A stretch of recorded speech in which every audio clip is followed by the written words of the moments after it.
Boa noite, Larra. Boa noite, Caroline, Carol. Sejam bem-vindos aqui na sala da Joana, de Ângeles. Fiquem à vontade, pode se apresentar, Carol, para nós, para os nossos internautas. A Larra também fique bem à vontade. Boa noite a todos, boa noite, Jorgito, boa noite, Cleide, boa noite aos nossos amigos, já estão aí, chegarão depois. Eu sou Caroline Ramos, eu moro numa cidade chamada Paraíso do Tocantins, no estado do Tocantins.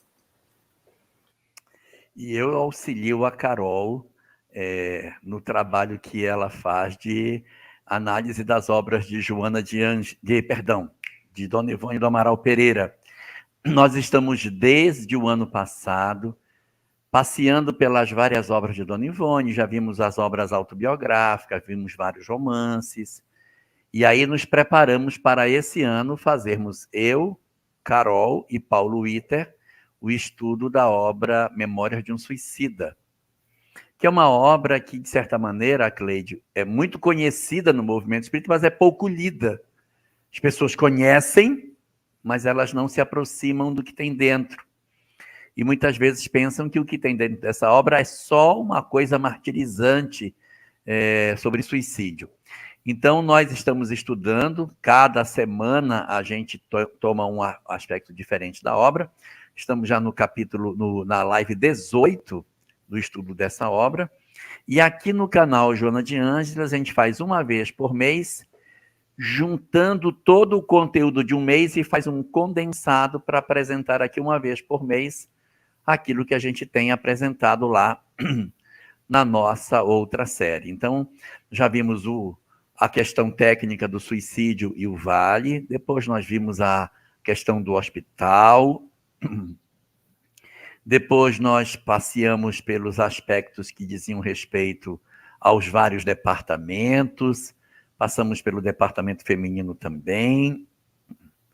E agora, a nossa live de hoje é quando eles se desacoplam do hospital e vão passar para uma nova etapa, que é o período da chamada Mansão Esperança. Então, a gente vai falar agora depois que eles recebem alta, o que é que vai acontecer com os nossos grandes personagens na nossa live de hoje.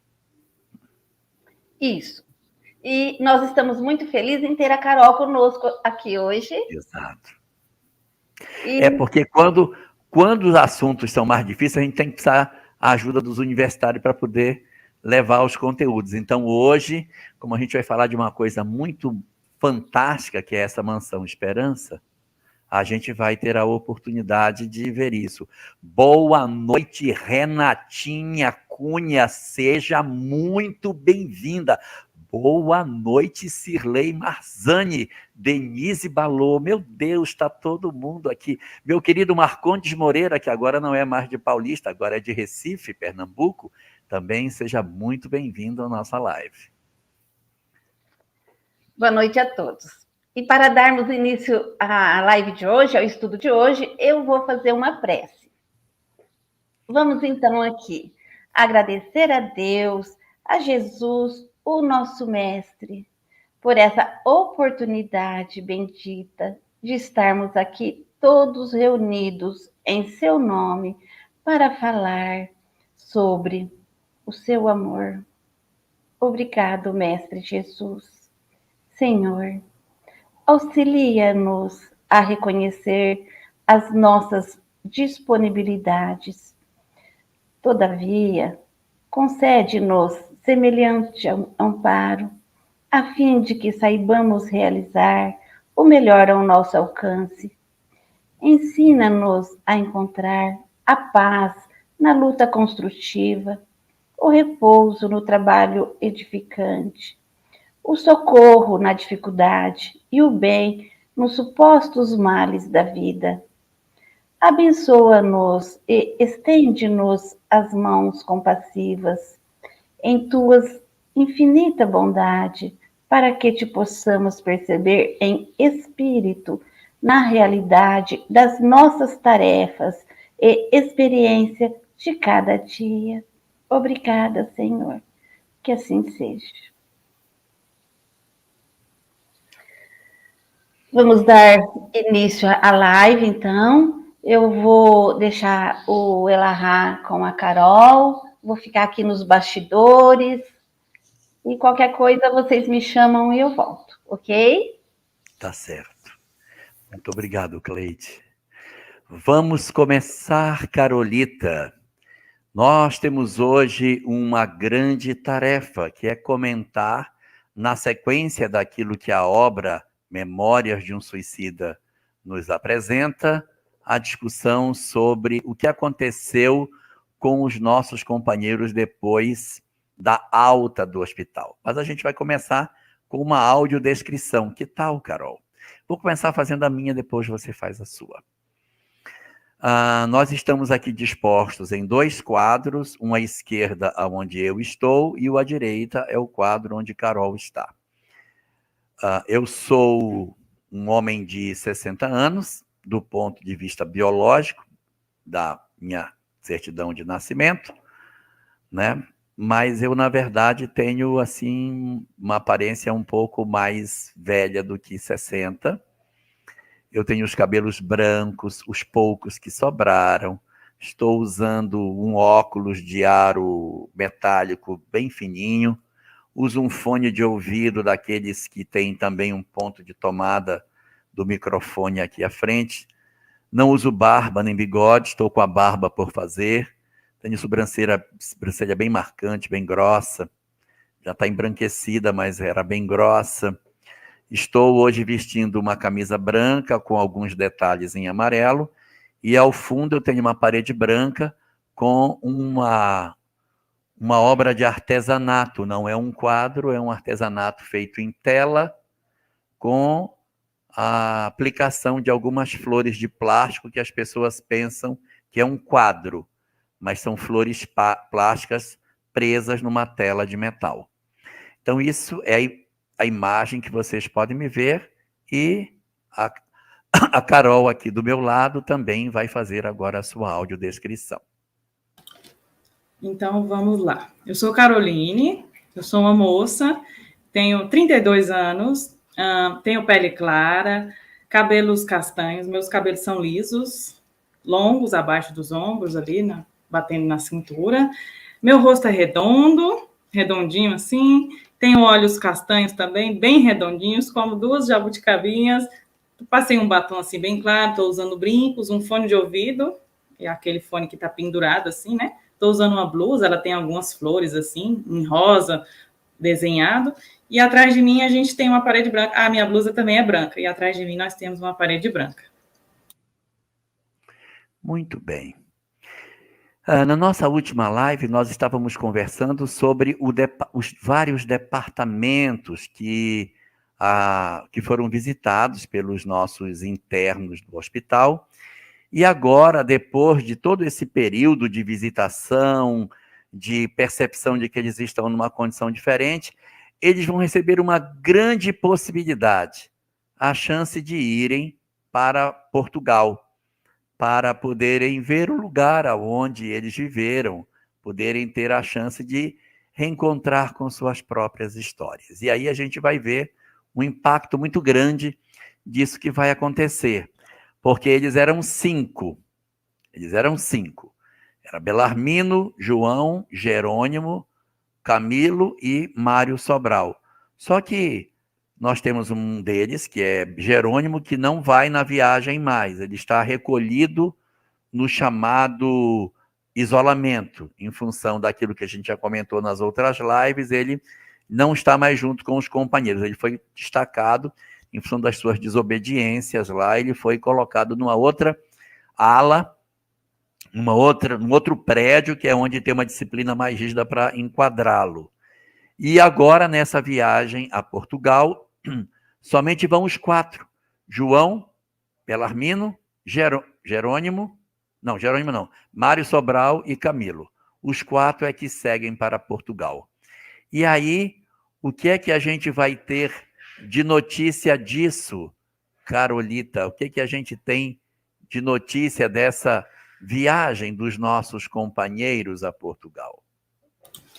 Essa viagem deles depois de todas aquelas visitas de instrução, né, aos departamentos, então agora eles vão meio que para uma prova prática, né, para uma aula prática, digamos assim, depois de todos aqueles conteúdos que eles ficaram vendo lá nos departamentos, então agora eles vêm à Terra para eles poderem ter a oportunidade de visitar onde eles moravam, reencontrar ali as pessoas, se defrontar consigo mesmo, não é? Só porque quando eles chegam à Terra, quando eles chegam a Portugal, eles se veem sozinhos, porque os mentores, por mais que eles estivessem ali assistindo, mas eles dão aquela afastadinha, né? Para deixar eles ali serem colocados à prova, serem colocados diante de si mesmos, para eles, digamos, colocar um pouquinho em prática daquilo que eles já tinham aprendido tudo lá na colônia, né? Na primeira instância, assim, no primeiro impacto, eles ficam assim, poxa, e agora? Para onde que a gente vai? O que a gente vai fazer, né? Eles ficam meio perdidinhos assim, mas aí depois eles conseguem, né, Elahá? Essa visita deles, ela é diferente daquela que Jerônimo faz, né? Que Jerônimo faz uma visita, mas faz uma visita fora de tempo. Jerônimo faz uma visita, até de certa forma, uma visita prematura para a sua família, não estava pronto. E por isso tem toda uma vigilância muito forte sobre a vinda dele até a Portugal. Os mentores vão praticamente tutelando a figura de Jerônimo, porque ele tinha pouco tempo que estava no hospital, então não tinha ainda nem se estruturado, mas a insistência é tanto de ver que ele vem fora de tempo. Agora é uma visita diferente, é uma visita no tempo. É uma visita que ele está colocando, que está sendo posta a eles, porque eles já têm estrutura, já têm condição de enfrentar os naturais desafios daquilo que vai acontecer nessa vinda deles para a Terra nesse momento. E aí a gente vai observar, existe um destaque muito grande para alguns pontos do que acontece com os nossos personagens. Eles vão ter uma orientação de que quando eles se sentirem incomodados, fragilizados, ameaçados no seu equilíbrio, eles procurem o trabalho, que eles procurem fazer algo de útil, que eles se esforcem para procurar atender aqueles que mais padecem. Então, existe, da parte dos mentores, Roberto de Canaleiras, que fala isso para eles, quando vocês forem para a Terra, cuidado. Sentiu fragilidade? Procura fazer o bem para sintonizar a mente. Ficar sem conexão com o trabalho, vocês podem se sentir mais prejudicados. Então, eles vão dentro dessa perspectiva para a Terra e eles vão ter interesses diferentes. Ao chegarem aqui, cada um deles começa a se sentir como que chamado para uma tarefa específica de acordo com os pendores que eles traziam dentro de si. Não é assim, Carol? Exatamente. E um outro ponto também, Elahá, que eles foram ali, né, lembrados que eles poderiam usar para eles fazerem esse contato direto com os amigos espirituais, era a oração, a prece, né? E aí aqui a gente lembra lá de André Luiz, a primeira vez que ele veio à Terra, né? Chegou na casa dele, a mulher dele já tinha casado de novo, já tinha passado um tempo, as crianças já tinham crescido, e em algum momento ele fica, poxa, como assim a minha casa, né? Que ele ainda tinha isso, né? Minha casa. Como assim minha casa tá assim? As fotos não eram mais as mesmas. Isso. Ele vê uma outra pessoa que já não era mais ele, que havia se casado com a sua antiga esposa, e é nesse momento que ele empresta e ele sintoniza com Narcisa. E Narcisa vai ajudá-lo ali, né? No que ela consegue, no que ela pode. E os rapazes, eles também fazem isso. No momento ali que eles ficam meio perdidos, e agora o que a gente vai fazer? Uma vozinha ali na consciência, né? Os amigos espirituais, colocando ali a inspiração, eles oram e eles conseguem se lembrar de um amigo que eles tinham feito, né? Um amigo ainda encarnado, que entrava em contato com eles sempre durante o sono, que esse amigo em desdobramento ia encontrar com eles, chamado Fernando, e é justamente Fernando que dá essa orientação para eles, olha, vocês estão aqui, então vamos aproveitar o tempo que vocês têm agora, vamos trabalhar, vamos tentar levar um pouco de esperança para aquelas pessoas que não têm esperança mais, vamos tentar levar um pouco de luz para aquelas pessoas que a vida delas estão numa completa noite escura, e é justamente isso que eles fazem, né? Então, o Camilo começa a visitar os hospitais, as pessoas que estavam cegas, que estavam ali com problemas de saúde, mandando boas vibrações, inspirações, né? Exatamente porque esse foi o drama dele. Isso. O Mário Sobral, o que acontece? O Mário Sobral, o drama dele tinha sido ali nos bordéis, né? Nos vícios, nos prazeres materiais, então ele começa a ir para os bordéis. Só porque o Mário, ele vai se destacar dos outros num sentido, porque os outros, eles ficavam visitando ali os pontos que eles tinham ainda algo a vencer dentro de si, né? E o Mário Sobral, ele começa a ir para os bordéis, só porque ele começa a achar bom, né? Ele começa a usar a desculpa, que ele estava ali para ajudar, para inspirar aquelas pessoas a saírem daquilo ali, só porque ele começa a se comprazer do ambiente, da energia, né? Enquanto os outros estavam, de fato, aproveitando a oportunidade para a instrução, para o aprendizado, para o trabalho, Mário estava desviando um pouquinho assim, né? O João da Azevedo começou a ir aos locais de jogos, porque um dos seus vícios era o jogo, né? Ali, inspirar as pessoas a sair dali, a não praticar aquilo ali, não ficar naquilo ali. E o Belarmino também começou a ir nos lugares. O Belarmino, onde que ele foi mesmo, Jorgito? Conta aí para nós. Tuberculose. Ele era um materialista, professor, muito culto, e teve tuberculose. E como ele era materialista, tuberculose não tinha cura na época. Então ele toma uma decisão: vou me matar porque não tem perspectiva nada de positivo para mim. Então, quando ele melhora do mundo espiritual, com acolhimento, etc., ele, quando vai a Portugal, ele atua no socorro a tuberculosos. Ele visita pessoas em situação de tuberculose, inspirando coragem, força. Mas você vê João nitidamente aplicado na ideia de atender as pessoas que estão nos jogos, porque ele se perdeu pelo jogo. Camilo preocupado com os cegos, porque ele se perdeu pela cegueira e pobreza também. E a figura de Belarmino preocupado com a tuberculose. E Mário realmente estava indo nos prostíbulos, nos lugares assim, onde havia muita dificuldade no campo do equilíbrio sexual, mas percebia-se nele pouco aproveitamento. Como a Carol estava colocando, era como se ele se sentisse atraído por aqueles ambientes e aproveitasse pouco. E os mentores procuravam: cadê Mário? Tinha dado uma sumida. Aí, fui num prostíbulo, fui dar uma ajuda lá. Mas ele acabava se envolvendo muito com as energias. E aí tem duas experiências bem interessantes, não é?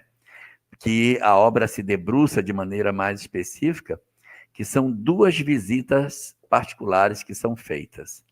Uma é a visita que Belarmino faz à sua residência, e a outra é a visita que o próprio autor da obra, Camilo, faz do lugar onde ele viveu.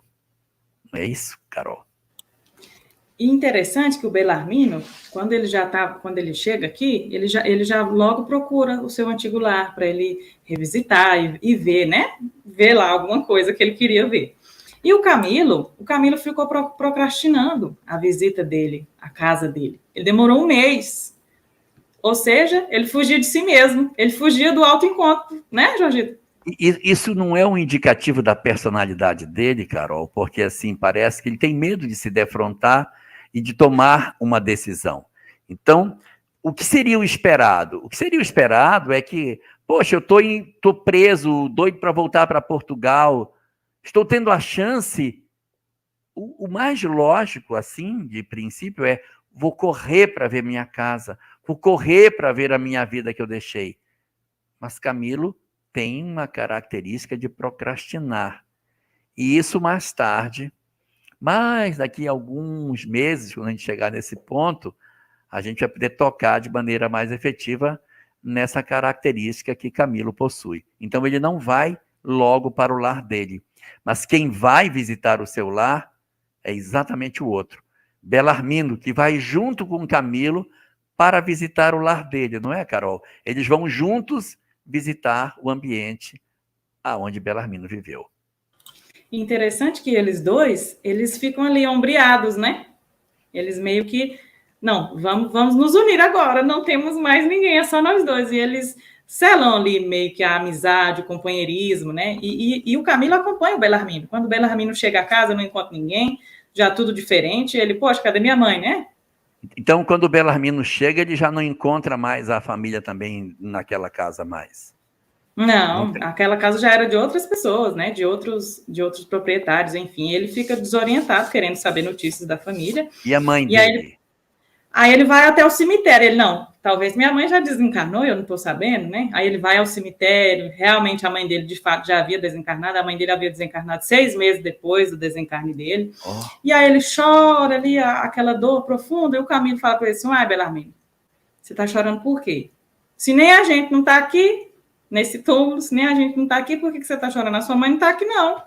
Ela não está aqui, né? O espírito imortal, porque eles já tinham, interessante, né? Ela desde do resgate ali, desde a primeira internação deles no hospital, agora, o entendimento deles da imortalidade da alma, eles já tinham internalizado essa compreensão, né? Porque o primeiro ato deles, durante ali, na hora da dor, na hora do desespero, não, vou cometer o suicídio que vai acabar com tudo, né? Sim. A ideia era essa, acabar com tudo. Só porque aí, quando eles chegam no hospital, e agora, nesse momento aqui, a gente já consegue perceber a compreensão deles desse ponto, que a alma, o espírito, quer dizer, ele é imortal, que a vida continua, né?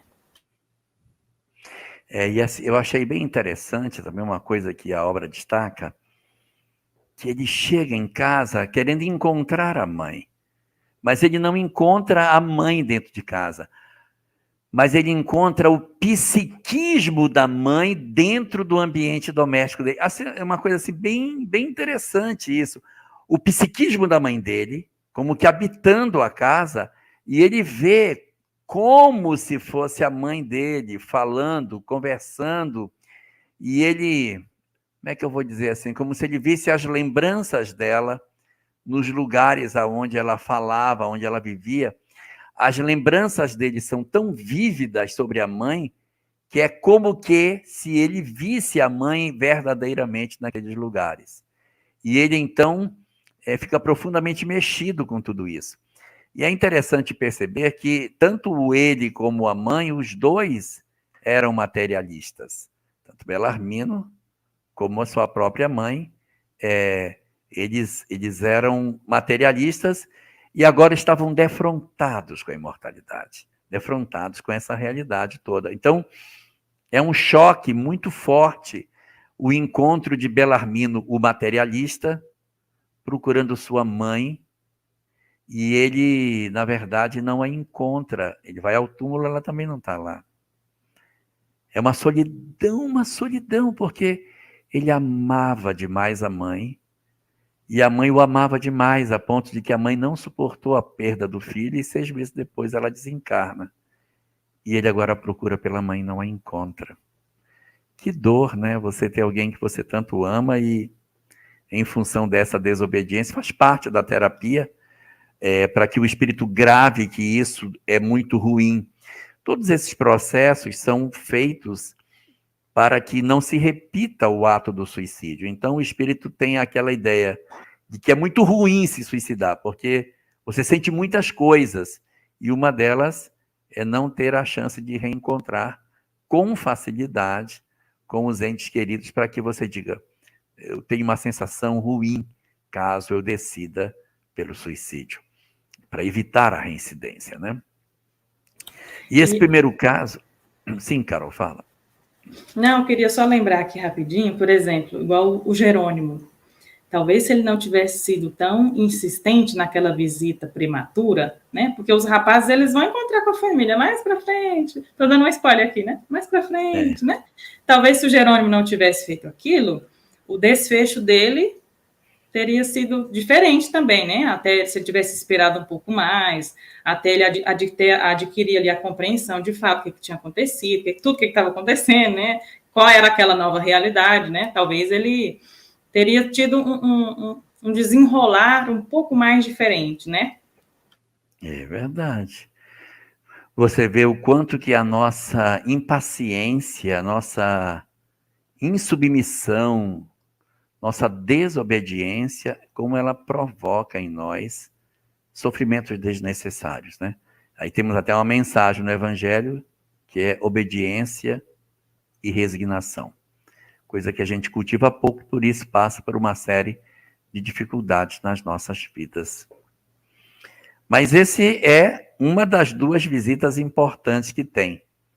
E nós temos também a segunda visita, que é a visita que finalmente, depois de um mês, se enchendo de coragem, se enchendo de uma vontade de realmente se defrontar com sua própria história, nosso querido Camilo decide ir para a casa onde viveu para encontrar a sua história naquele lugar. E aí, como é que vai ser, Carol? Da mesma forma que Belarmino tem contato ali ao psiquismo, que fica ali registrado, né? Camilo também. Camilo chega em casa, lógico que a casa já era de outra pessoa, as coisas muita coisa já tinha mudado de lugar, enfim, já tinha passado um tempo, né? E aí ele tem contato a esse psiquismo, e aí a lembrança do ato dele fica rememorando ali, né? E ele fica completamente desnorteado, chora, grita, fica desesperado, fala que quer ir embora. Quero ir embora, eu quero voltar para o pavilhão hindu. Né? E aí eu acho uma coisa assim muito interessante, o comportamento de Camilo comparado com o comportamento de Jerônimo. Os dois vão visitar a casa. Jerônimo vai visitar sua casa 3 anos depois que ele teria passado por aquelas experiências todas. Camilo vai visitar a casa 16 anos depois. Então, eles vão visitar as residências. Sem o aconselhamento dos mentores, que insistem para que ele não vá. Camilo, orientado pelos mentores para que vá. Você veja a diferença. Esse, eu não quero que vá, e ele foi. Esse, os mentores o prepararam e disseram, você está pronto para ir. Agora você pode ir. Então, ele vai dentro de uma perspectiva diferente de amparo espiritual. Olá, Ana Abe, seja muito bem-vinda à nossa live. Puxa, que legal. Aí, o que vai acontecer nesse momento? Um comportamento distinto. Quando Jerônimo chega na casa, que ele vê a casa desestruturada em relação àquilo que ele queria, o movimento de Jerônimo é não voltar, é ficar, é tentar resolver, é insistir. Não, eu não quero ir embora, eu preciso cuidar de meus filhos, eu preciso cuidar da minha vida. Ele quer ficar, mas ele não tem estrutura para fazer. E os mentores, então, cerceiam o livre-arbítrio dele, ele é cerceado nas suas intenções, e é como que constrangido a entrar de volta no veículo e voltar de maneira impositiva para a colônia, ele não querendo voltar. E no caso de Camilo, ocorre exatamente o oposto. Quando ele entra em casa, ele começa a evocar as lembranças, que ele revê as cenas do suicídio, da dor, da morte, do desespero, da descoberta que ele vivia, ele entra em crise. E quando ele entra em crise, oposto ao comportamento de Jerônimo, ele diz, eu quero ir embora daqui. Me leva de volta para a colônia.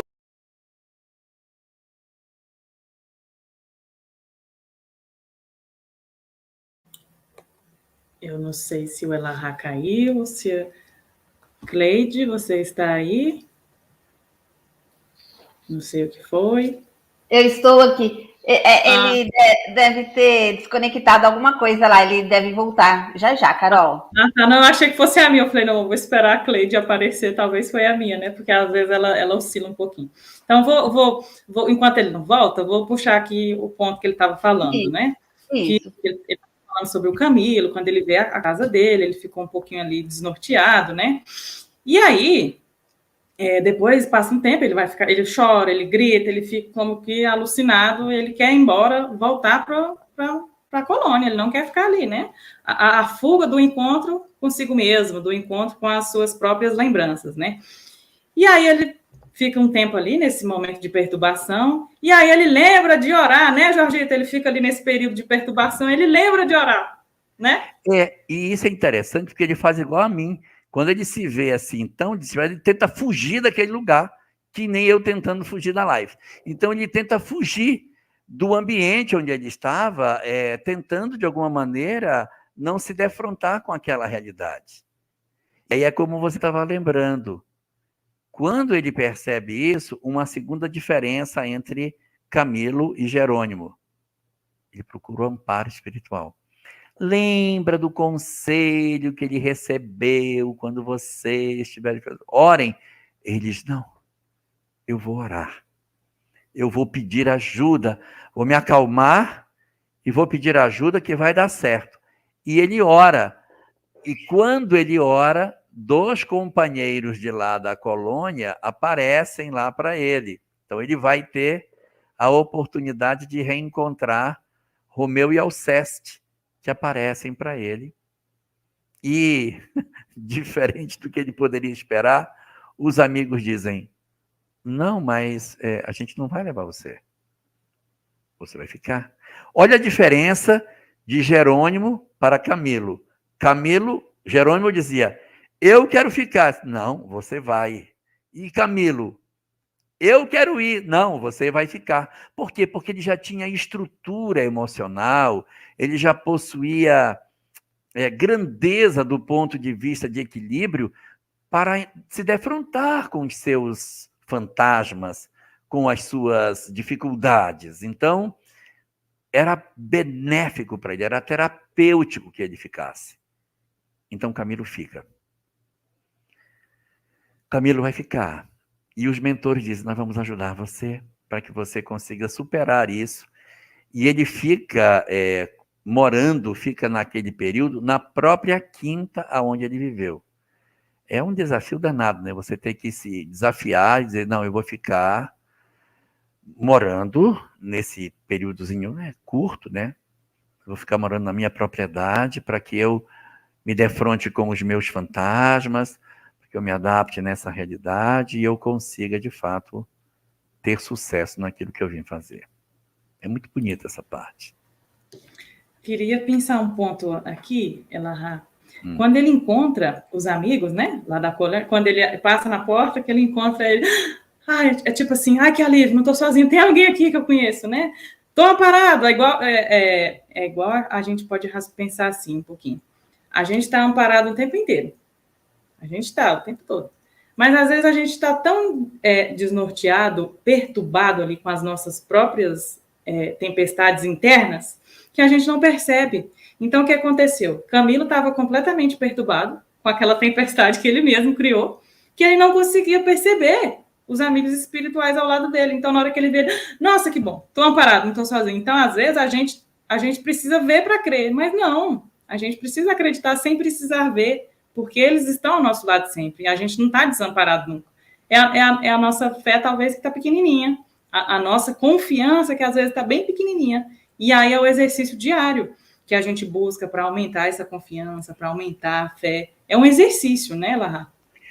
E é assim, muito confortável, por exemplo. Eu aprendi a confiar no hospital, eu aprendi a confiar nos mentores. Então, diante de uma situação de perigo, eu corro e me escondo no lugar que eu sei que é seguro. Não, você já tem condição de enfrentar os seus problemas. Então, veja aí mais um aspecto psicológico de Camilo. Primeiro, ele postergou a ida. Segundo, diante da confrontação com a própria história, eu não quero ver, eu quero sair daqui. Me tira de perto disso. E é uma outra característica dele, ou seja, eu não quero ter contato com a minha própria história. Se eu puder esquecer isso que aconteceu, para mim, melhor. E os mentores, não. Você precisa se defrontar com essa realidade que diz respeito à sua própria história, né? E ele procrastina em vários momentos, né? Vários momentos aí, mais para frente no livro, em algum momento... Não, Camilo, senta aqui, você não vai fugir. Estou dando um spoiler, tá, gente? Isso aqui é um spoiler. Senta aqui, você não vai fugir, não, vamos aqui. E ele também é o último deles, né? Que vai reencarnar. Sim. Ele fica em um período bem longo no plano espiritual, justamente isso. Esse medo do autoencontro, essa fuga de si mesmo, né? Então, isso fecha o aspecto psicológico dele, o procrastinador, né? Característica dele. Bom, mas aí, Carol, depois dessa visita, de todas essas experiências, visitaram os departamentos, foram a Portugal, visitaram todas essas ambiências. Já não há mais por que ficar no hospital, não são mais doentes, mas não estão ainda realmente preparados para a reencarnação. Era necessário que eles fizessem, Camilinha, uma mudança no lugar onde eles estavam, seguindo para um outro ambiente, um ambiente diferente dentro dali da obra, aonde eles iriam ter a oportunidade de se defrontar com verdades fantásticas que irão ser oferecidas para o grupo a partir do momento em que eles experimentam essa transferência. Que lugar é esse para onde eles vão? Então, essa visita deles, ali na narrativa, nos diz que foi 2 meses, né? Quando eles voltam para a colônia, ali eles são convidados para participarem de uma reunião de despedida, e é justamente onde o Teócrito vai dar essa opção para eles, né? Se eles queriam já reencarnar, se eles queriam estudar, o que eles queriam fazer. Porque do hospital, tudo que era possível, já não tinha mais o que fazer por eles. Agora era um passinho para frente que eles precisavam dar. E é aqui que o Bellarmino, não, o Jerônimo e o Mário Sobral decidem ir reencarnar imediatamente, eles já se despedem dos rapazes, né? O Jerônimo e o Mário Sobral, só com um toquinho de mão, vai lá, dá tchau para os rapazes. Os rapazes, assim, um tanto quanto apreensivos, e ele ainda feliz pela oportunidade que estava tendo, né? Uma cena bem forte, né, Larra? Peraí, então, deixa eu ver se eu entendi. Eles eram 5. Eles eram 5. Camilo, Bellarmino, João, Jerônimo e Mário. Sim. Aí, esses 5. Desses 5, 2 vão sair do grupo, então, já vão se desligar. Sim. Seria o Jerônimo, e Mário Sobral. E Mário Sobral. Então, esses 2 aqui, eles não vão para essa próxima etapa. Não vão. Eles vão iniciar um processo reencarnatório. Já vão iniciar o retorno deles de maneira mais imediata. E esses 3 permanecem. Então, para a próxima etapa do livro, então, a gente vai ter basicamente 3 personagens agora. Camilo, Bellarmino e João de Azevedo. São só esses 3 que vão permanecer conosco na terceira parte da obra agora. Exatamente. E para onde que esse pessoal se desloca? Para onde que eles saem a partir desse momento de despedida lá do hospital? Eles vão para a Mansão Esperança, ou cidade universitária. Sim, gente, uma cidade, uma metrópole, um lugar, pela narrativa, né, ela bem grande, cheio de paisagens, muito verde, muitos prédios muito bem alinhados. E ali eles iam ser convidados, como se fossem escolas, né? Eles iam ser convidados a fazer vários cursos, porque eles não estavam indo lá habitar esse novo lugar para passar férias, né? Estavam indo para aprender. Mas espera aí, esse livro não é Memórias de um Suicida?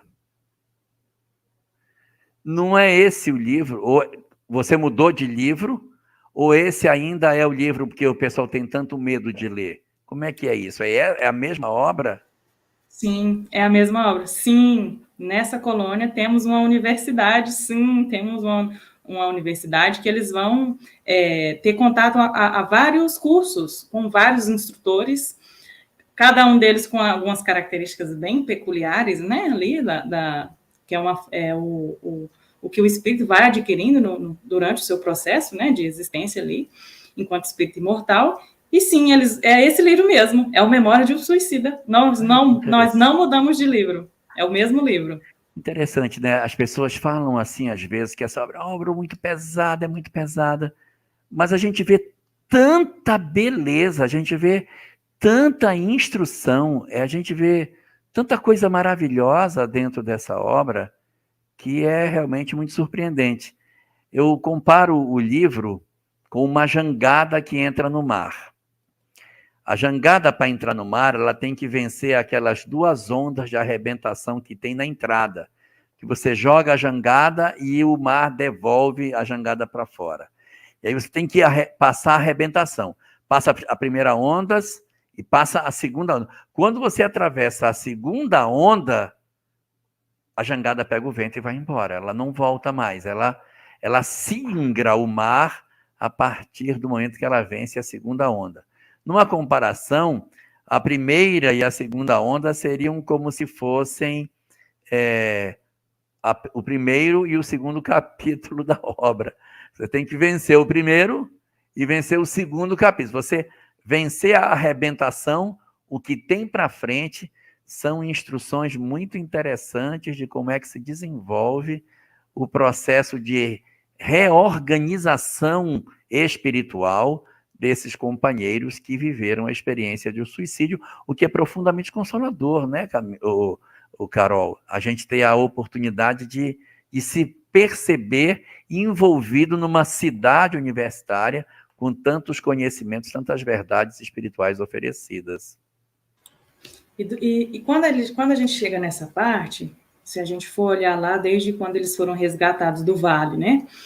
A gente pode observar em cada um deles um crescimento, um amadurecimento, digamos assim, espiritual mesmo, né? De entendimento, o olhar um pouco mais ampliado, entendimento de várias coisas que eles nem faziam sentido, várias coisas que aqui na Terra eles poderiam ter tido oportunidade, mas eles foram indiferentes.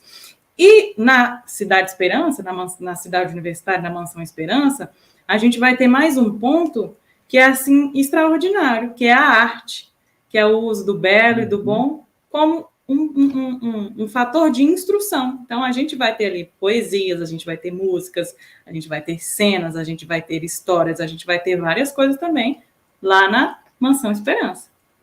E isso fica dentro daquela mesma colônia. Então, a colônia como um todo, ela tem uma parte que é o hospital, a parte do isolamento, a torre, tem ali o chamado hospício, e depois vem para cá a Mansão Esperança, dentro desse mesmo espaço aonde a gente está vendo o processo de acolhimento dessas entidades tão sofridas, você tem uma universidade da alma ali dentro para o desenvolvimento dessas criaturas.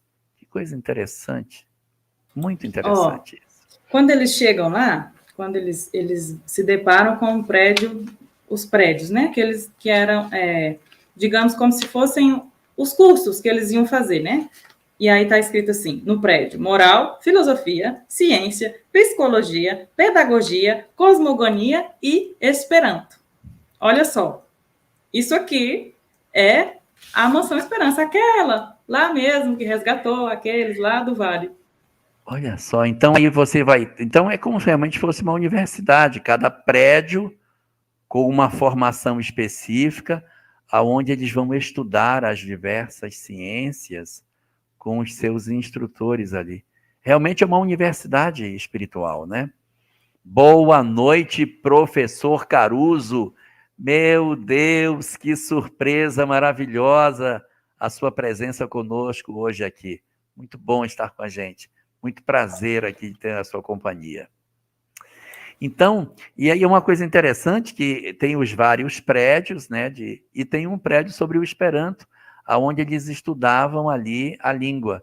E tem um detalhe na obra, eles dizem que todos os outros prédios, moral, cosmogonia, pedagogia, psicologia, eram instrutores espirituais com uma determinada formação que davam as aulas nesses lugares. O Esperanto não. O prédio do Esperanto era feito por instrutores neutros. Eles não eram de nenhuma doutrina em particular, mas estudando a língua pela língua, o aprendizado da língua para que eles pudessem se aprimorar nesse conhecimento lá no mundo espiritual. E o Esperanto, para quem não conhece, é uma língua. O Esperanto é uma língua criada em 1887 por um médico polonês chamado Lázaro Ludwik Zamenhof, traduzindo é Lázaro Luiz Zamenhof.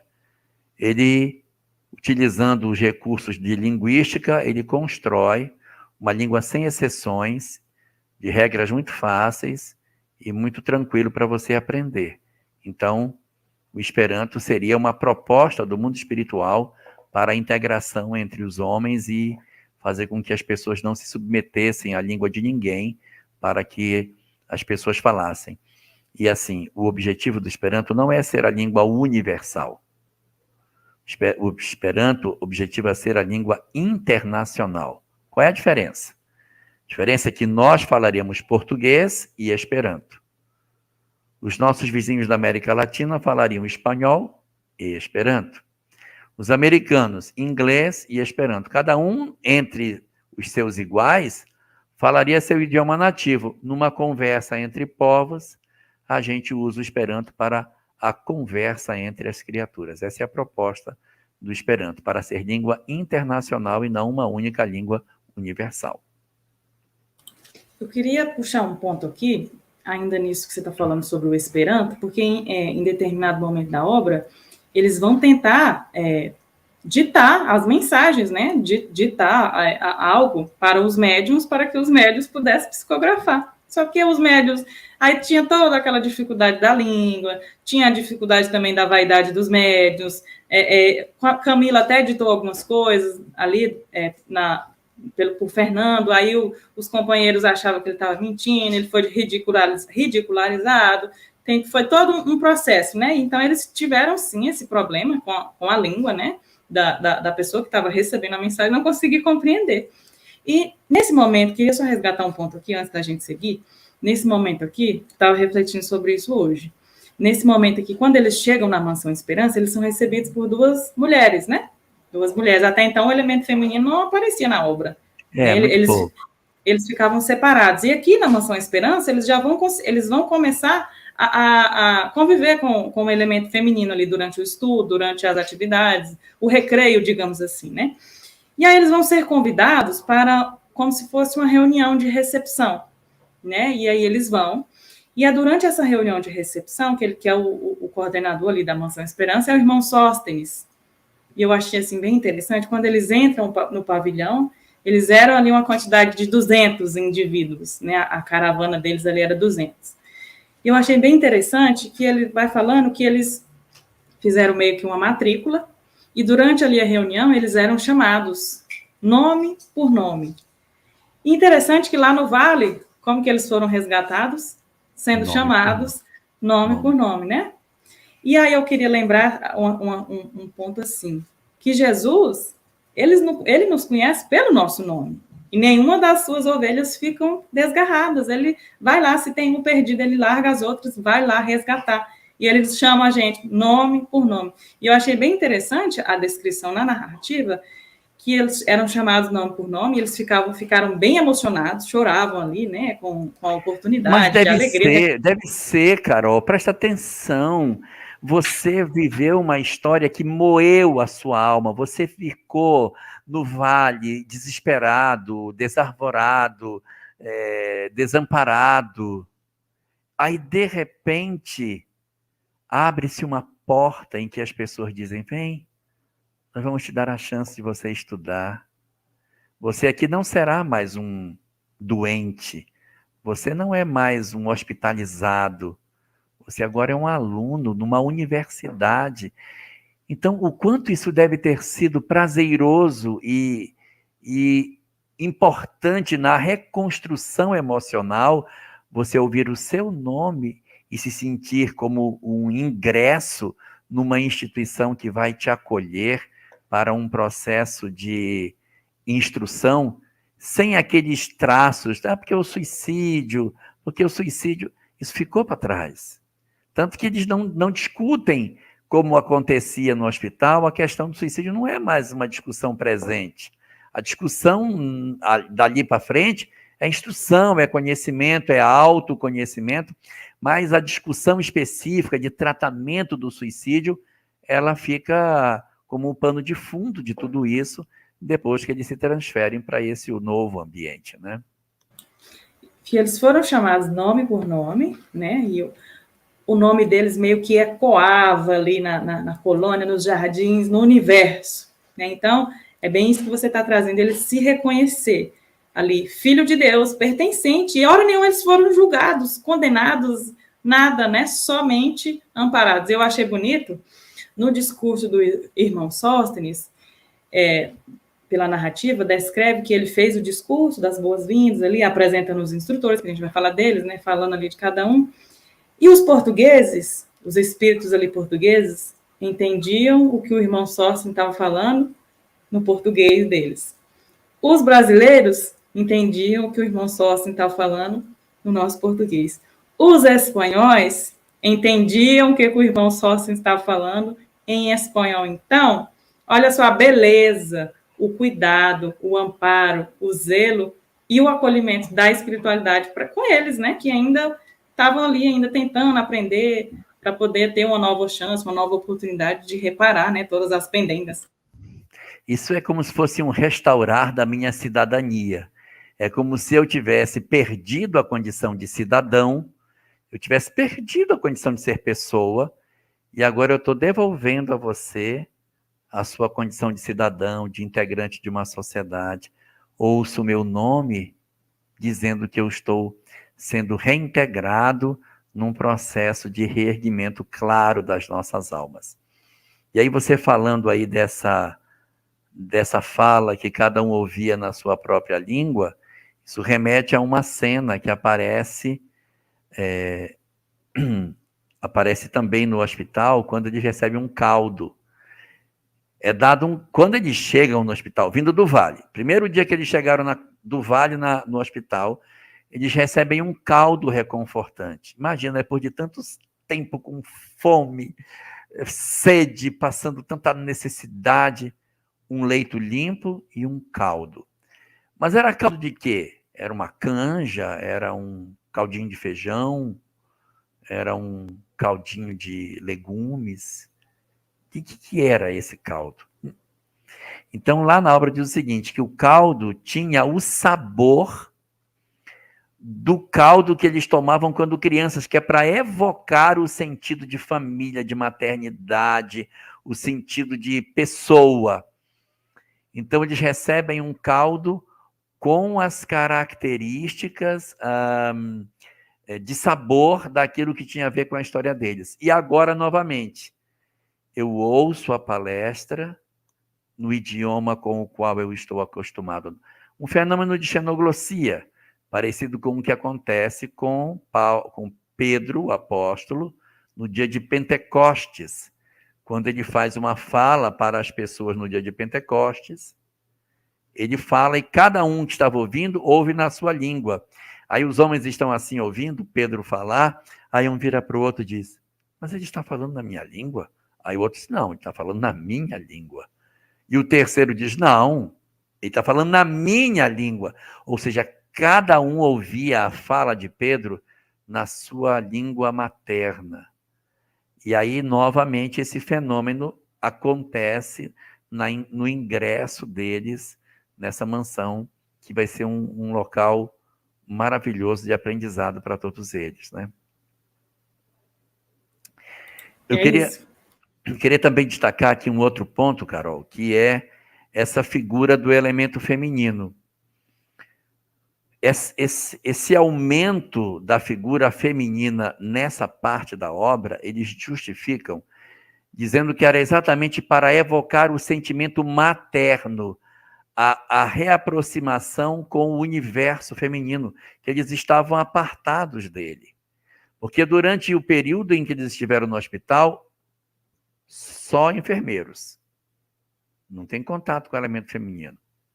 Quando eles visitam a torre, eles veem algumas mulheres. Tem mulheres aqui. Quando eles vão no departamento de reencarnação, também existem mulheres lá. Mas é visita, eles não estão lá. Eles visitam a torre e eles visitam o departamento. Lá tem mulheres, mas eles só visitam. Agora é diferente. Agora eles vão para a Mansão Esperança conviver com o universo feminino.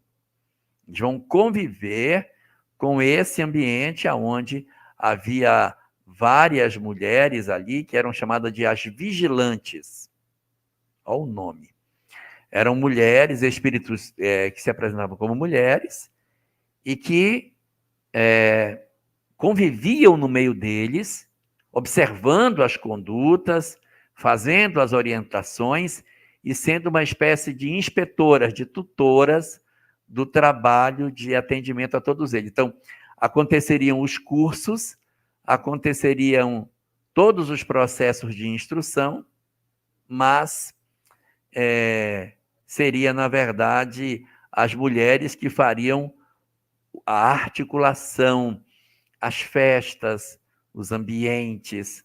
E assim, aproveitando, falando da Mansão Esperança, além dos prédios que ela possuía, ela tinha uns parques muito interessantes.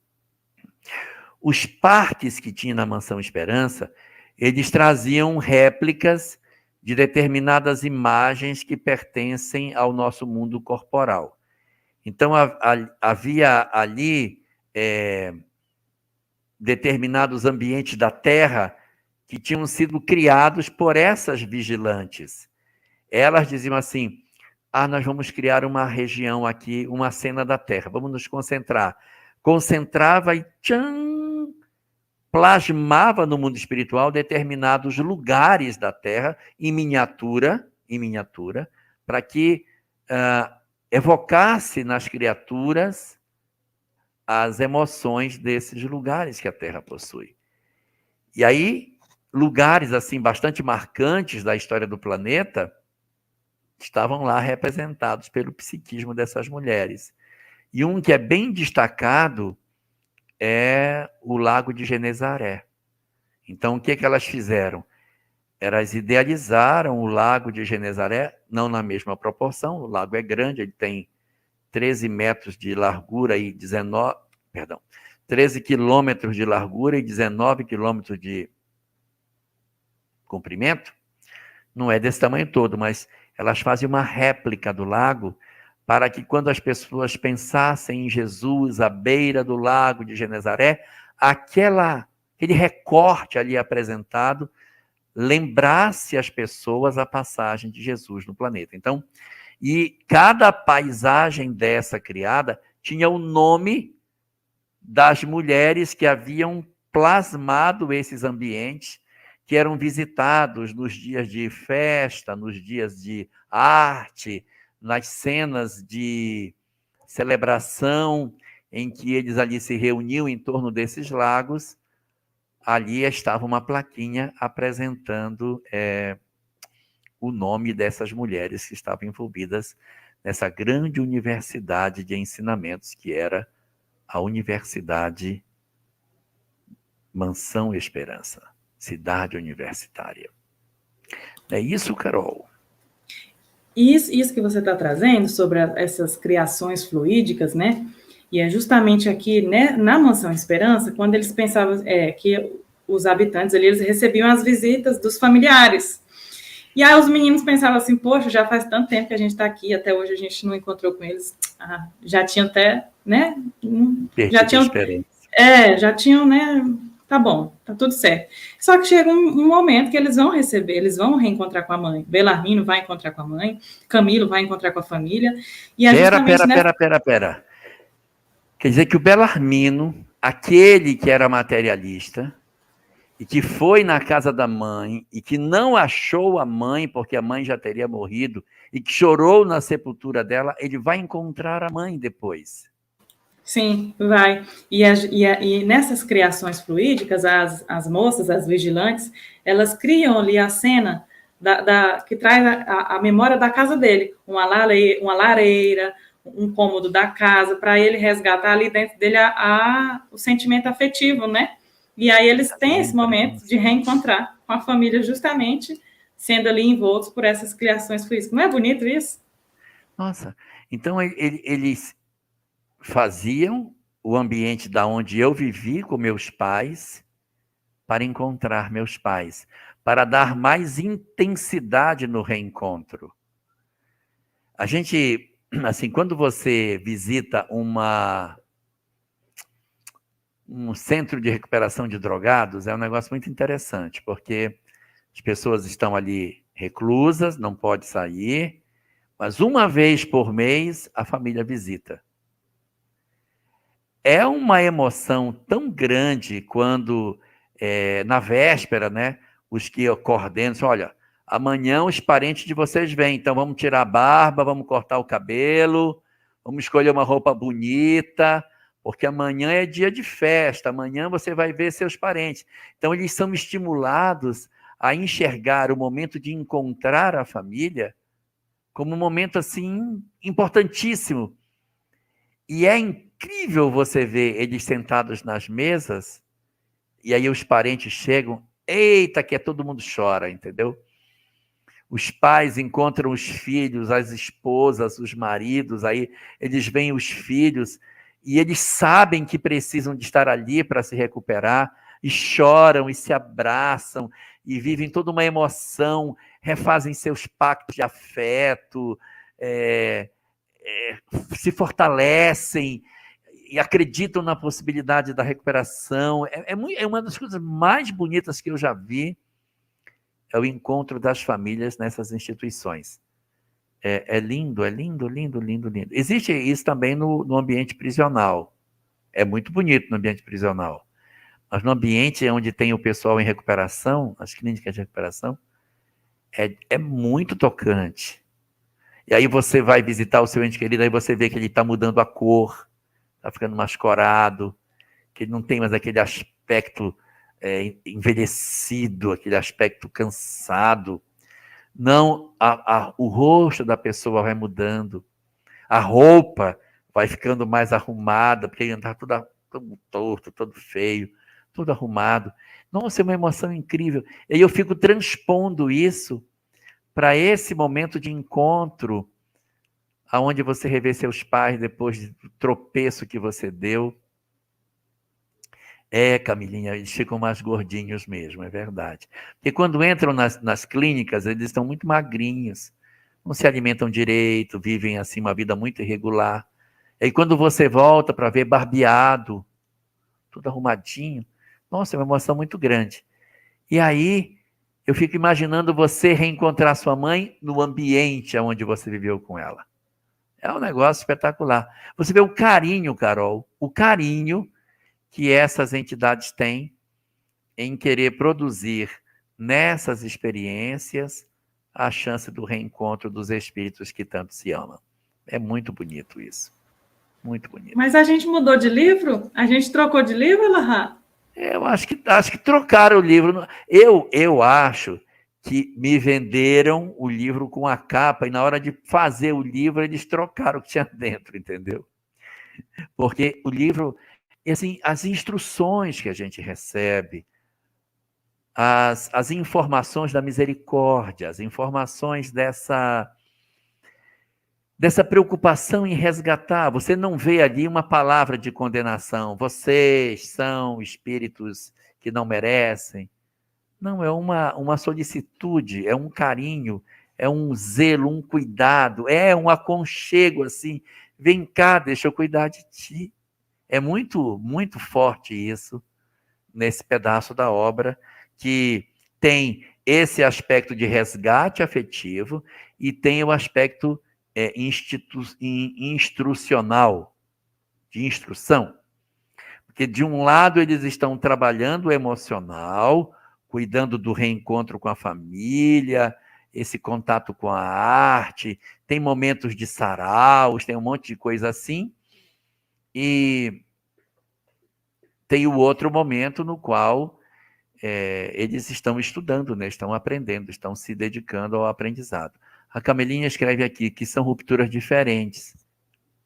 Me doeu e foi muito essa parte de encontrar no mesmo ambiente doméstico. Mas isso é para exatamente marcar, para ter mais, para as tintas serem mais fortes na lembrança, tanto dos parentes como dos que estão em processo de recuperação, dos ex-suicidas. Isso é muito belo nesse processo da obra, né? E assim... Interessante isso. Fala. Pode falar. Não, pode falar. Só queria comentar isso aqui que a Camila está trazendo, que é interessante a gente pensar assim, que aquelas criações fluídicas ali, que as moças fizeram e construíram ali, foi o cômodo da casa que representava algo bom para os rapazes, para resgatar neles a memória afetiva. Não necessariamente todo mundo vai ser um cômodo da casa, né, Elahá? Sim. Não é para todo mundo. Olha quantos habitantes nós somos no planeta. Então, vai ser a regra geral para todo mundo? Não. Pode ser que seja um lugar que traga boas lembranças. Uma ponte. Se a gente casou numa ponte. Pois é, ó.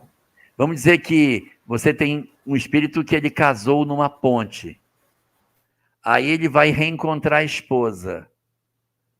De repente, se reencontrarem na ponte, isso deve dar uma emoção doida. Você rever a pessoa entrando na ponte por um lado. Você diz, meu Deus, eu relembrei quando eu peguei na mão dela. Ela toda vestida de noiva e a gente casou ali em cima. Nossa, isso deve ser uma coisa fantástica. Mas é a recriação do ambiente, do psiquismo da criatura que evoca as suas lembranças afetivas mais intensas. Então, uma lareira onde a mãe ensinava e você poder encontrar sua mãe na mesma cadeira, ao lado de uma lareira, com aquele mesmo chale sobre as pernas. E você diz, mamãe, e se debruçar, é uma coisa fantástica nesse sentido. É bem interessante. Só porque eles têm essa parte aí do consolo, mas eles fazem cursos, né, Lara? Como é essa parte aí que eles tinham curso? Eles tinham instrutores? Como é que ficou aí a divisão? Para onde que eles foram? E essa parte dos instrutores a gente vai contar um pouquinho hoje, mas a gente vai abrir isso no mês que vem, por causa do nosso tempo. Mas eu vou contar só para a gente entender o que a gente vai trabalhar na nossa próxima live.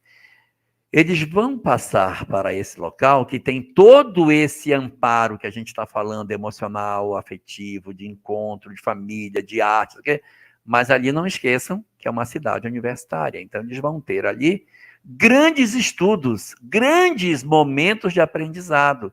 Eles vão mergulhar de maneira muito intensa num conhecimento magistral sobre a história da vida na Terra. E eles terão 3 grandes instrutores. Um deles, Aníbal de Silas, que vai ensinar para... Primeiro, pode falar. Não, eu estava enumerando. Primeiro, você ia falar o Aníbal. Segundo. Primeiro é o Aníbal de Silas, que vai falar sobre evangelho e evolução do pensamento religioso. Esse é o Aníbal de Silas. Segundo, Epaminondas de Vigo, um velhinho franzino.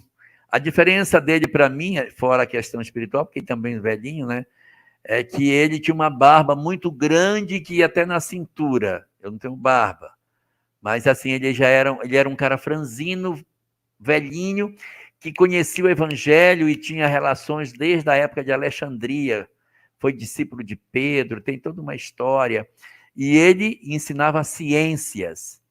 Eu acho que o professor Caruso, que é professor de física aí, ia adorar as aulas do Epaminondas de Vigo, que ele vai mostrando desde a formação do universo, a criação dos astros, depois ele vai evoluindo para o surgimento da vida orgânica, a evolução anímica, o processo de desenvolvimento das criaturas até a chegada do homem. Depois ele vai falar da história da humanidade, o desenvolvimento, não como Aníbal de Silas, que mostrava a evolução do pensamento religioso. Ele vai falar sobre a evolução da humanidade, vendo o mecanismo da reencarnação. Então ele vai ser um cara muito interessante nesse estudo. E um terceiro, que era Surya Omar, que era mais prático. O negócio dele era levar os meninos para a aula prática. Levar nos hospitais, levar no Vale dos Suicidas. Olha, a Rosineide está dizendo que está com vontade de conhecer, mas sem ser pela via do suicídio. Boa essa, Rosineide. Mas essas instituições de aprendizado, elas existem no mundo espiritual, não só ali na colônia Maria de Nazaré. Muito bem. Então, eles vão ser esses 3 grandes instrutores que vão navegar pelo conhecimento na nossa próxima live. Na próxima oportunidade, a gente não vai falar tanto assim da Mansão Esperança, que a gente já tratou agora, a gente vai falar dos instrutores da Mansão Esperança. E aí, Carol, a gente vai chamar agora, vai chamar a Cleide para que ela traga para nós a contribuição dos nossos amigos que estão na nossa live de hoje, participando nos nossos bastidores com suas perguntas, com as suas colocações, seus enriquecimentos. Cadê você, Cleide? Estou aqui. Olha, aqui, os nossos amigos aqui, internautas, eles estão mais comentando, né? Mas a pergunta mesmo aqui, Elahá, olha, não tem, né? Mas comentando. Mas tem uma pergunta aqui do professor Caruso, aqui, ó. Às 21h07. Sim, achei. Tem. Essa daqui. O que é necessário para irmos para essa universidade ou mansão Esperança? Sem suicídio, é claro. Esses lugares de estudo no mundo espiritual, eles são muito, muito frequentes. A gente tem muitos lugares do mundo espiritual onde são oferecidas essas informações. Ali no livro Obreiros da Vida Eterna, existe um momento desse tipo. Logo no começo da obra, André Luiz fala que ele assiste uma palestra de um cara que era um grande conhecedor das ciências. Ele fica muito empolgado com o conhecimento que esse instrutor oferece. E, assim, lugares onde se possa estudar isso, tem demais. O que mais os espíritos querem é entregar conhecimento. Muito daquilo que eles estudam, a gente percebe que é o que a gente já estuda quando se debruça numa obra como A Caminho da Luz, Evolução em Dois Mundos, que são obras que vão apresentar no A Caminho da Luz a história da humanidade à luz do Espiritismo. Aí você pega Evolução em Dois Mundos, a história biológica do planeta, a estruturação da evolução biológica, da evolução anímica na Terra. Então, você tem ali muitas informações nesse sentido. Sobre a evolução do pensamento religioso, você também tem obras espíritas que podem ajudar nisso, como, por exemplo, O Espírito e o Tempo, Afinal, Quem Somos? São obras assim muito enriquecedoras dessa discussão sobre a evolução do pensamento religioso. Como é que a humanidade se desenvolveu ao longo do tempo. E aí você vai se apropriando desses saberes. E além das discussões que estão sobre biologia, sobre a história da humanidade, sobre esses aspectos que estão falando sobre as transformações biológicas, sociológicas, ou aquelas que dizem respeito à evolução do pensamento religioso, tem as discussões morais, aonde eles estudavam a evolução das discussões e os aspectos intrínsecos da moralidade, do conhecimento, das leis universais, da reencarnação, que as obras espíritas trazem isso de maneira muito clara. E havia também uma outra parte do estudo deles, que era a parte do chamado autoconhecimento. Eles também tinham aulas de autoconhecimento, em que eles eram levados a fazer um mergulho no eu, para que eles conseguissem, de fato, aproveitar as oportunidades e crescer com todos os aprendizados que tinham ali dentro. Então, a gente percebe aí que a literatura espírita ela já oferece boa parte disso. Mas o mundo espiritual, professor Caruso, está cheio de escolas espirituais. No livro Mensageiros tem muitas dessas escolas. Eles falam muito disso na colônia Nosso Lar, num departamento, num ministério chamado Ministério do Esclarecimento, onde as pessoas estudam várias coisas. Isso também ali é oferecido para todos. Elahá, temos aqui também, a Ana Clébia. Porque, embora com todos esses ensinamentos e lições, muitos espíritos se suicidam em várias reencarnações, Antes de eu responder, a Cidinha está falando que é no livro Mensageiro, mas foi Mensageiros que eu falei ou eu errei o livro? Falou Obreiros. Eu falei Obreiros? Ah, não, eu Foi. falei errado. É o livro Mensageiros mesmo. É no livro Mensageiros, tem vários institutos para formação. Desculpa, Cidinha, eu troquei a obra. É no livro Os Mensageiros. Então, olha, Ana Clébia, o que acontece? Isso não é só com os suicidas. Todas as nossas imperfeições morais, elas têm uma tendência de repetência dentro de nós. Ah, o cara era adúltero. A chance de ser adúltero na próxima é grande. Ah, o cara era ladrão. A chance de ser ladrão na próxima é grande. O cara era assassino. A chance. Então, nós temos, assim, determinadas características de comportamento. O espírito, ele se acostuma a agir assim. Eu vou contar uma história, acho até que ela é um pouco longa, mas eu vou tentar resumir. Nós tivemos um companheiro do movimento espírita aqui em Porto Velho, que ele deu entrada na casa espírita com muita dor no rosto, ele sentia muito calor, muito ardor, o rosto dele ardia. Atendido na reunião mediúnica, foi descoberto que ele tinha sido uma pessoa que queimava as pessoas no passado. Ele queimava o rosto das pessoas.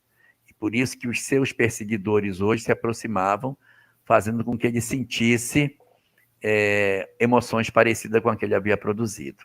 Aí ele fez tratamento, ficou bom, trabalhador da casa espírita, e se desenvolveu no movimento espírita de maneira muito tranquila. Quando foi um dia, ele estava em casa, já era de noite, e ele ouviu uma pessoa fazendo barulho na casa. Era um ladrão tentando entrar. A casa dele tinha a porta e tinha aquele... Não sei como é que chama aí em Paraíso do Tocantins, aqui chama combogó, umas coisas que é furada, que é umas peças que a gente faz que tem furo, como é que chama? Não é combogó que põe? Um negócio que é vazado, uns tijolos vazados, que ventila, tijolo vazado, como é que chama aí, Cleide? Uns tijolos que... É o tijolinho... Aqui chama combogó. Aqui eu não sei. Combogó, vamos chamar de combogó também. O meu pai dizia que o nome era Combogó, porque eram 3 portugueses que tinham feito essa empresa. Coimbra, Borges e Gomes. E aí, como eles eram 3, aí ficou Combogó, Coimbra, Borges e Gomes. E aí, muito bem, então, a casa dele tinha Combogó, assim, do lado da porta. E o rapaz que estava querendo entrar, meteu a mão pelo Combogó e estava tentando abrir a maçaneta. Quando ele viu o cara querendo abrir a maçaneta, olha, a Cirlei Marzani, lá de Rios do Sul, diz que é Copogó. Tá, tudo bem, vocês já entenderam o que é. Sabe o que ele fez? Ele correu para o fogão e esquentou uma panela no fogo, com água, para jogar água na mão do cara. Quando ele estava esquentando a panela, ele disse, não, de novo não, já chega, já queimei muita gente. Quem de nós ia botar uma panela no fogo, gente? O lógico era você pegar um negócio e bater, pegar uma coisa cortante ou um martelo, dar na mão do cara. Mas você esquentar uma panela para jogar água quente, só um espírito que tem esse viés de comportamento. Então, nós tendemos a repetir a mesma falta. Então, os suicidas também tendem. Puxa, mas com tudo isso, está no vício da alma, está no vício do espírito. Por isso que, então, era só dar um beliscão, né? Pois é, dar um grito. Eu perguntei para ele, o que é que você fez? Ele disse, eu dei um grito. Aí o cara foi embora. Aí você vê, nessa hora que você está ali, o espírito, ele evoca as soluções que ele tem. As soluções que ele já viveu no passado, ele tende a repetir. Aí o que os mentores fazem? Deixa o cara preso no corpo, vai para o Vale dos Suicidas e permanece com todo o fluido vital. Tem todos esses sofrimentos para que o cara grave em si uma sensação horrenda diante do suicídio. Mas mesmo assim, Ana Clébia, mesmo assim, a gente ainda tem esse vício de repetir as mesmas faltas no passado. Elahá, nós temos aqui, ó, a Mônica. Boa noite. É verdade que a colônia Maria de Nazaré já foi desativada? Eu não tenho notícia, eu acho que ela foi ampliada, porque como o número de suicídios cresce, né, a gente a gente chama, na verdade, essa colônia como uma colônia ainda mais expandida. Ela deve ter criado mais filiais em vários lugares, porque essa colônia aí de 1920, 1930, atendia Portugal, Brasil e Espanha. Hoje deve ter só em cima do Brasil umas 4 ou 5, porque hoje nós temos mais de 200 milhões de habitantes no Brasil, e no ano de 1920, 1930, a população era muito menor do que hoje. Então você tem, e o índice de suicídio também menos elevado do que nós temos atualmente. Elahá, é o seguinte, eu vou fazer uma pergunta aqui para você. Eu anotei aqui. Ai, meu Deus. Fala para nós sobre a causa da cegueira de Camilo. A causa da cegueira. A causa da cegueira do Camilo é uma causa kármica.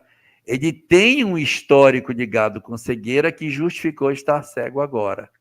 É uma história longa, em que ele tem um envolvimento numa história que ele produz a cegueira numa outra pessoa e depois ele vai viver essa experiência da cegueira numa encarnação seguinte. Tá. E fala, eu acho que vai ser mais na próxima, né? Mas não Aníbal. Na próxima da próxima. Fala, e sobre o Aníbal? Fala um pouquinho sobre ele. O espírito Aníbal. Também nós vamos conversar sobre Aníbal de Silas. Na próxima live a gente vai detalhar quem é Aníbal de Silas, quem é Epaminondas de Vigo e quem é Suriomar. Tem uma pergunta aqui da Eliane Manfrim. Aqui, vou colocar ela. Jorge, quantas encarnações o espírito leva para se desvencilhar dessas faltas do passado? Isso tudo fica impregnado no perispírito em várias encarnações? Quer comentar, Carol? Não tem como a gente falar assim um número exato, né? Ele vai ficar reencarnando até ele conseguir desvencilhar de todos esses resquícios que eles ainda têm. Na obra mesmo, Memória de um Suicida, em vários momentos eles falam que é 1 ou 2 séculos ou mais, eles não falam exatamente um número exato, 1, 2 ou mais, 1 ou mais, então não tem como a gente precisar exatamente quantas encarnações, né? As encarnações podem variar ao infinito, isso pode ser muitas, isso pode ser poucas, vai depender da melhora aí de cada espírito, né? Porque cada um tem o seu livre-arbítrio, cada um tem o seu universo interior, cada um tem a sua jornada aí enquanto espírito imortal, né? Então, os suicidas mesmos, né? Eles vão ficar reencarnando até eles conseguirem se desvencilhar de todos esses fiozinhos, todos esses resquícios que sobrarem. Quando eles vão fazer esse processo de encarne e desencarne, e interessante, né, Lahá, que quando eles desencarnam, eles voltam para a colônia, né? Aí reencarnam de novo, voltam para a colônia, até eles terem condições, como que eles ganham um passaporte, né? Assim que descreve, né? Até eles terem a condição de obter esse passaporte, digamos assim, entre aspas, para eles serem encaminhados para outras colônias, para outros institutos, para outros departamentos, para outros lugares, né? Então, não tem como a gente precisar exatamente esse número exato aí. Quantos, né? Pode variar ao infinito. Eu acho interessante, quando você começa a ler a obra, eles falam, no começo da obra, que pode levar 1 século ou mais. Quando chega na segunda parte da obra, ele diz, alguns casos pode levar 2 séculos ou mais. E lá no final da obra, eles vão tratar de outros casos, esses casos mais graves podem levar 3 séculos ou mais. Então tem 1 século, 2 séculos, 3 séculos ou mais, mas existe uma coisa muito interessante dentro disso, Eliane, é que, embora demore esse tempo para que o espírito se refaça, 2 coisas são importantes. Primeiro, vai se resolver. Não existe ninguém que, havendo cometido suicídio, seja uma alma proscrita e que perca a possibilidade de ser um espírito feliz.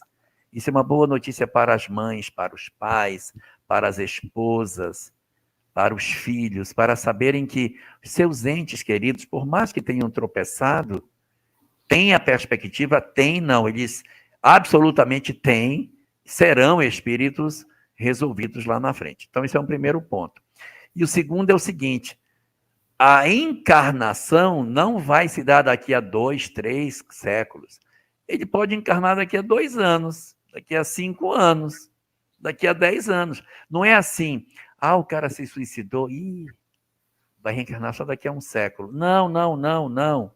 Existem situações em que o cara se suicida e de maneira até muito pronta, muito imediata, eles reencarnam. Comete o suicídio numa determinada situação aqui, aí poucos anos, eu falo poucos mesmo, poucos anos depois, puf, o cara já está reencarnado.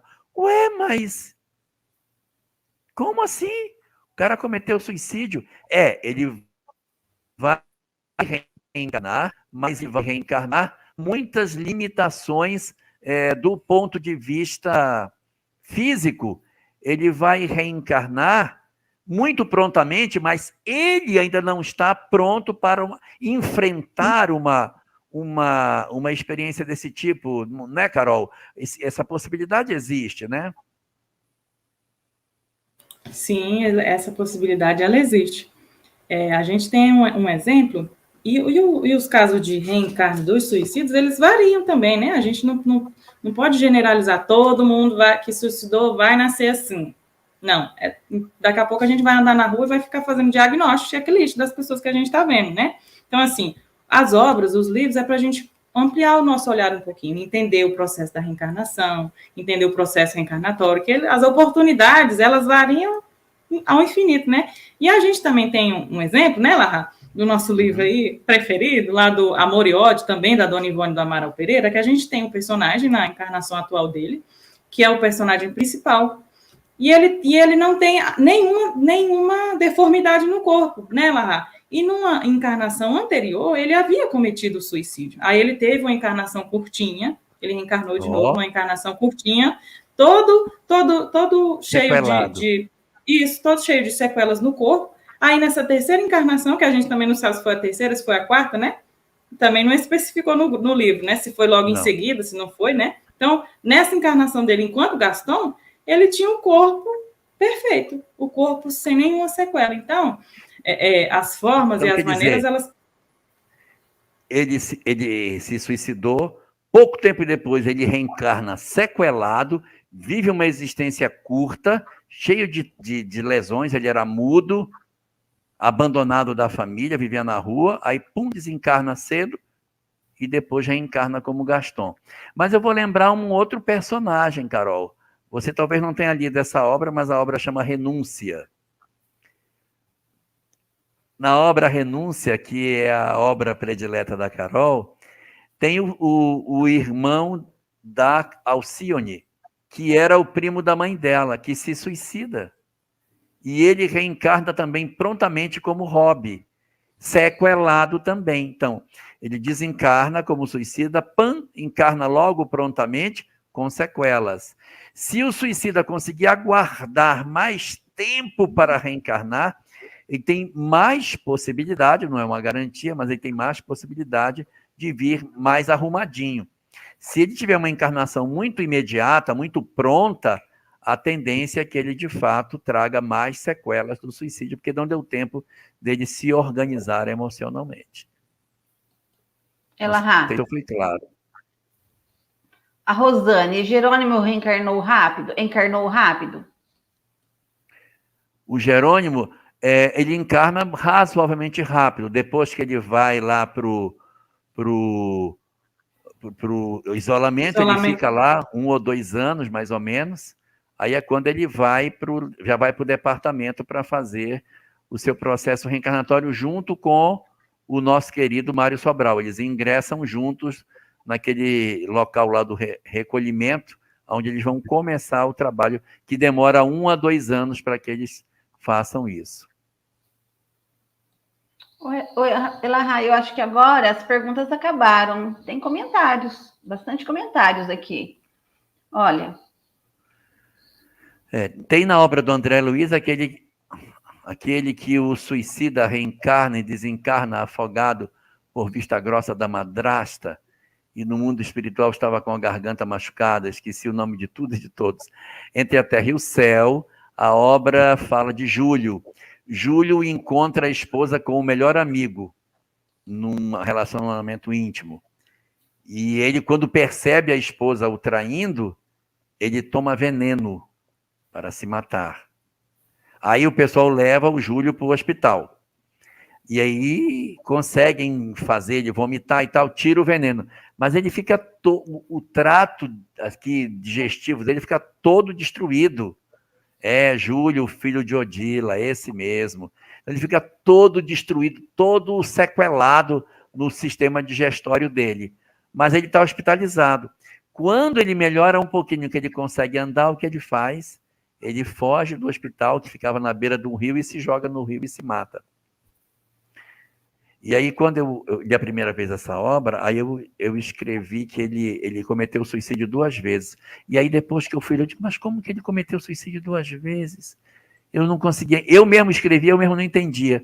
Aí eu fui entender, porque ele primeiro toma veneno, mas ele não consegue se suicidar, aí ele se joga no rio e se mata. Aí ele vai renascer. E quando ele tenta o processo reencarnatório, ele vem muito sequelado da garganta. A mãe dele, quando ele conecta nela, ele produz na mãe problemas na garganta dela. Ela tem croup, que é uma doença infecciosa da garganta. Hoje não tem mais, que a gente tem vacinas muito eficazes contra a croup, é um pouco comum hoje. Mas é uma doença que deixa a garganta profundamente inflamada. E ele, então, acaba afetando o plexo laríngeo da mãe, e ela adoece daquilo que ele trazia. Suicida, reencarnando muito rapidamente e leva a sequela física para ele e para a mãe também. Ela, Cidinha, o primo de Alcione, esqueci o nome, reencarna bem rápido como irmão adotivo dela. É esse que eu estava falando. Antero. Antero. Que viveu envolvido com escravidão, né? Ele envolve com o tráfico de escravos e acaba sofrendo esse processo no final. Perseguição dos irmãos não dele, mas aqueles irmãos lá que eram muito malvados, e termina se suicidando. Eu acho que terminou aqui, né, as perguntas. Estava tão bom, né? Agora que estava ficando bom. Agora que estava ficando bom. Mas olha, no próximo mês a gente vai estudar só os instrutores da Mansão Esperança. Aí nós vamos mergulhar em Aníbal de Silas, vamos mergulhar em Epaminondas de Vigo, em Suriomar, e vamos ver como é que funcionava o processo de instrução desses companheiros. Oi, Larra. Vocês falaram do Hospital Esperança, detalhou. Mas, e o manicômio, os detalhes do manicômio, como é lá? Isso a gente já comentou lá para trás. Uhum. Porque numa live lá atrás a gente apresentou a torre, o isolamento, o manicômio e o hospital. Sim. Nós apresentamos todos esses ambientes aqui. Então, a torre é onde ficam aqueles que foram recolhidos de fora do vale, e eles estão ali, são os mais difíceis, obsessores, eles estão ali isolados dos outros. No manicômio estão os que enlouqueceram de dor. Os que estão no manicômio estão completamente dementados. Inclusive, eles não vão ter, muito provavelmente, um corpo saudável. Vão ser aqueles que vão encarnar com graves deficiências mentais e até físicas, por conta das sequelas que eles trazem. Então, são determinados companheiros que desencarnaram pela via do suicídio, mas eles estão profundamente sequelados. Eles não têm um raciocínio, não é assim, não tem estrutura de raciocínio, não tem. Eles estão alienados, eles não constroem frases, eles não apresentam uma lógica de raciocínio. Então, eles terão que encarnar ainda algumas vezes para que eles deixem no corpo boa parte das suas impressões, para lá na frente terem a condição de se reequilibrar. é para o pessoal do manicômio que eles dizem 2 séculos é um tempo para se recuperarem. Então, esses vão ficar com 2 séculos. Os que estão no hospital são os que estão em melhores condições. Quem sai do hospital vai para a Mansão Esperança. Quem sai do isolamento raramente vai para a Mansão Esperança. Quem sai do manicômio nunca vai para a Mansão Esperança. Quem sai do manicômio vai para a encarnação imediata. Vai para uma encarnação sequelada. E uma coisa interessante que existe nisso é que o cara sai do manicômio para a encarnação, mas não recebe alta. Ele está encarnado, mas a ficha dele está aberta. A encarnação que ele está vivendo na Terra faz parte da terapia dele. Igual quando você diz assim, olha, você fez uma cirurgia, agora vai para o fisioterapeuta para que ele possa melhorar a articulação. Eu já passei por isso, que eu quebrei o braço, e depois que eu quebrei, eu tive que passar 1 ano fazendo fisioterapia, e acabei ficando com o braço, um ficou igual, daí ficou marcando 11 horas, porque um vai para o 12 e o outro só vai até o 11. Não, você olha assim, dá 11 horas, não marca mais 12 de jeito nenhum. Mas eu fiz muita fisioterapia. Mas enquanto eu estava na fisioterapia, eu ainda estava em tratamento. Então é mais ou menos isso. O cara ele sai do hospital, vai para a encarnação, mas a ficha dele está aberta. Ele continua sendo assistido pelo hospital. Quando ele desencarnar, ele volta para o hospital, porque ele ainda não está recuperado. Então, ele vai passar várias experiências até que diga, olha, agora ele já tem condição de pegar a alta do hospital. Tem muita gente perguntando quando vai ser a próxima. Dia 21/6, 21 de junho. No dia do TRI. Numa quarta-feira. No dia do TRI. Você diga que é no dia do TRI que ninguém vai esquecer. É que você é muito nova, você não sabe, mas no dia 21 de junho de 1970, a gente conquistou o tricampeonato mundial, quando a gente deu de 4-1 na Itália. É o dia do TRI. Legal. Que legal. Eu fiquei pensando, o que será o TRI? Eu não sei se eu estarei aqui, né, porque sabe como é que é? Já está... velhinho, não pode garantir muita coisa, mas aí se não tiver Carol tá, Cleide tá, né? Não, mas com esse trabalho que você faz, você vai até os 100 anos, assim, tranquilamente. Igual o Divaldo, não é, Carol? Não, mas eu já conversei com o Divaldo. Já conversei com ele. Olha, quem de nós está mais inteiro? E aí, quem de nós estiver mais inteiro fica.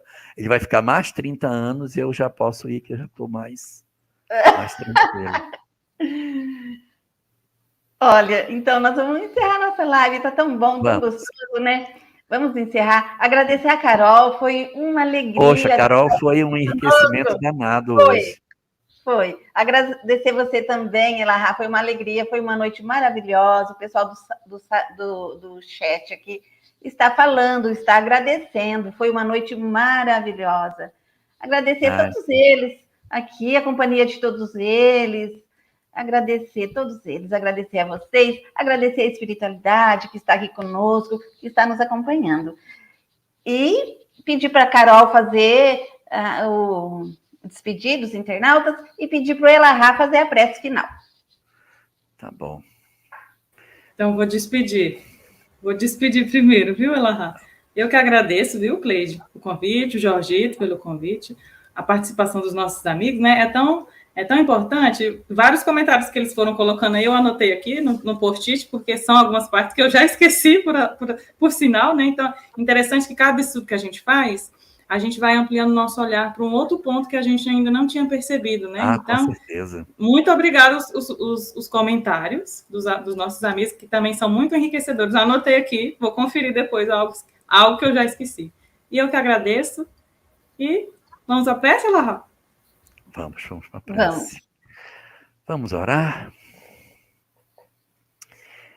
Maria de Nazaré, Senhora nossa, estende tuas bênçãos sobre as almas tuteladas pelo teu amor, oferecendo a todos aqueles que nesse momento se debatem nas angústias dos processos depressivos graves em que suas almas perderam de alguma forma o sentido da vida. Conta-lhes da continuidade da existência, Senhora. Dize-lhes que a vida continua.